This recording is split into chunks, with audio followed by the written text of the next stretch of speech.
Piece की हितकारी, अच्छी न लगी जो रोगी को, लगती औषधि है दुखहारी। अच्छी न लगी जो रोगी को, लगती औषधि है दुखहारी। रावण को हनुमान जी की बातें कड़वी दवाई की तरह लगी, जैसे रोगी को दवाई कड़वी लगती है।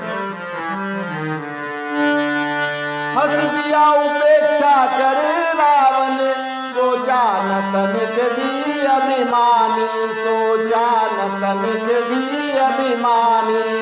बोला मुझको इस वानर सा, पंडित न मिला कोई ज्ञानी। बोला मुझको इस वानर सा, पंडित न मिला कोई ज्ञानी। मति भ्रष्ट हुई इस वानर की, रावण को ज्ञान सिखाता है। उपदेश दे रहा निर्भय हो, भय नहीं काल से खाता है। मति भ्रष्ट हुई इस वानर की, रावण को ज्ञान सिखाता है। उपदेश दे रहा निर्भय हो, भय नहीं काल से खाता है। अब हमें बंदर सिखाएंगे, रावण ऐसे कह रहा है। अच्छा, हनुमान जी ने सभी प्रकार से रावण को समझाया, यहां तक कि रावण को उसके दादा परदादा की भी याद दिलाई। तुम मेरे स्वभाव की बात करते हो, फल खाकर वृक्ष तोड़ना तो बंदरों का स्वभाव है, लेकिन तुम्हारे दादा पुलत्स ऋषि और तुम्हारे बाप ऋषि विशेषरवा तुम्हारे जैसे स्वभाव के थे क्या? उनका तो यश और चरित्र चंद्रमा के समान निर्मल था, और तुम उस चंद्रमा पर काला धब्बा साबित हो रहे हो, ऐसे कहा। और ये कहा, हे रावण, मेरी नहीं तुम्हारी मृत्यु भ्रष्ट हुई है। मारुति सुतने जब कहा, सचमुच है मति भंग, सचमुच है मति भंग। उन्मादों का भी यही होता है बस ढंग। जैसे उन्मादी लोग होते हैं ना, जो उनका तरीका होता है, ढंग होता है, बस उसी तरह तुम्हारे उनके लक्षण तुम्हारे अंदर वो प्रवेश कर चुके हैं। अच्छा, हनुमान जी यहां पे एक और कोशिश करते हैं कि रावण ज्ञानी तो है ही, ज्ञानवान है, लेकिन विद्यावान नहीं है, तो क्यों ना इसका झुकाव भक्ति मार्ग की तरफ किया जाए, शायद कुछ काम बन जाए, इसके समझ में आ जाए। तो हनुमान जी कहते हैं, राम नाम बिनु गिरा न सोहा, दे गुण चार त्याग मद मोहा।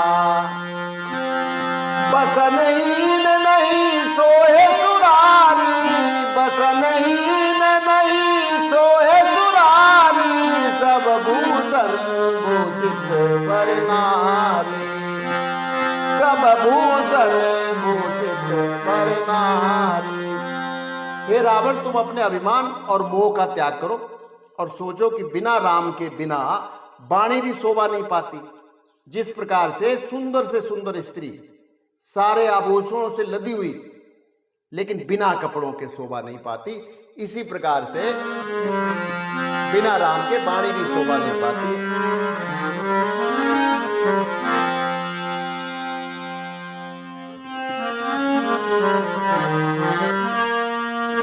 राम विमुख संपत्ति प्रभुताई, जाय नहीं पाई बिनु पाई।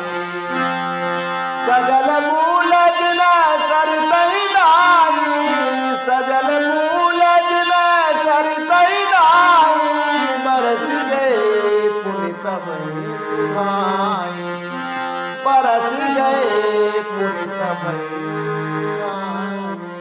और बिना भगवान नाम के पुरुष की संपत्ति और प्रभुता दोनों चली जाती है, और अगर रहती भी है तो वह भी किसी काम के नहीं। जिस प्रकार से जिन नदियों के मूल स्रोत नहीं होते, यानी उनका उद्गम स्थान नहीं होता जहां से वो निकलती हैं, पहाड़ों से वगैरह से, तो उनका अगर कोई जल स्रोत नहीं है तो उन नदियों कोई महत्व नहीं है। जैसे बरसाती नदियां हैं, बरसात में तो वे नदियां उफान मार के चलती हैं, आपने देखा होगा, और बरसात के बीत जाने के बाद फिर उनका क्या महत्व रह जाता है। फिर तो उन नदियों की रेत में आपको गधे लौटते हुए दिखाई दिए होंगे, खूब देखा होगा आपने, हमारे राजस्थान में ज्यादा है। बरस गए पुनित बनी सुखाए, सुनु दस कंठ कयऊ बन रोपी, सुनु दस कंठ कयऊ बन रोपी, विमुख राम त्राता निरोपी, शंकर सहस विष्णु लोई, सकई राज राम कर द्रोही। हे रावण सुनो, मैं वादे के साथ कहता हूं कि श्री राम विरोधी की रक्षा करने वाला इस जगत में कोई नहीं है, यानी हजारों ब्रह्मा विष्णु और महेश भी तुम्हें बचा नहीं पाएंगे, ऐसा कहा हनुमान जी ने।